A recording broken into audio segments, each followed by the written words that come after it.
भैया भैया किसान भैया भैया भैया हाँ से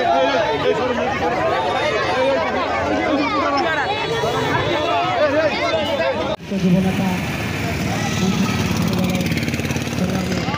আহ্বায়ক উপস্থিত আছেন আমাদের মঞ্চে উপস্থিত যুবদল ছাত্রদল স্বেচ্ছাসেবক দল এবং বৃন্দ বক্তব্য দেওয়ার পিছনে আগামী দিনেও আমরা দেখতে পারি এবং আমরা চলমান থাকবে আমাদের সাধ্য মতো আমাদের ইফতার পার্টি ইফতার বিতরণ চলমান থাকবে।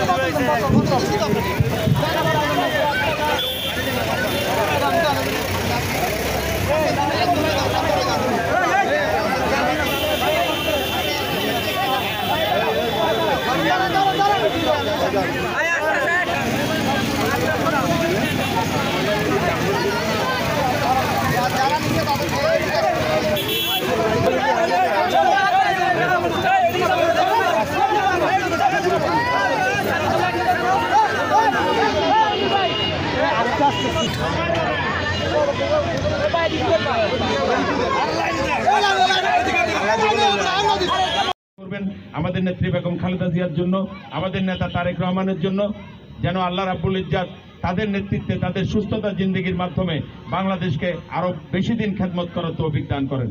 আর আমাদের নেতা কর্মীদের প্রতি সবিনয় অনুরোধ করব, মানুষের আস্থা অর্জন করার চেষ্টা করেন, মানুষের ভালোবাসার পাত্র হওয়ার চেষ্টা করেন, মানুষের উপরে দয়া করে কেউ জুলুম করবেন না।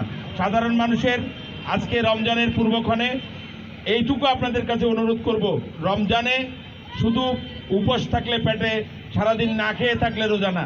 রোজা হচ্ছে আমার চিন্তায়, আমার কর্মে, আমার ধ্যানে জ্ঞানে যেন আমি পরিশুদ্ধ হতে পারি, সমস্ত পাপ থেকে যেন আমি মুক্ত হতে পারি। তাহলেই আমরা রোজার যে পরিপূর্ণ সার্থকতা, আল্লাহ রাব্বুল ইজ্জাতের হুকুম আমরা পালন করতে পারবো, আল্লাহর নৈকট্য আমরা লাভ করতে পারবো। আপনাদের সবাইকে ধন্যবাদ।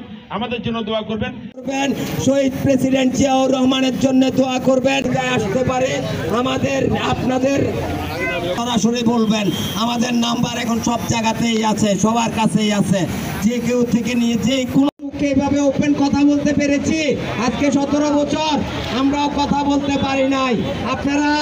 আমরা যখনই আপনাদের মাঝে রিলিফ দিতে আসতাম, আপনাদেরকে আমরা চোরের মতো লুকিয়ে লুকিয়ে আপনাদেরকে রিলিফ দিয়ে আমরা তাড়াহুড়া করে চলে যেতে হতো।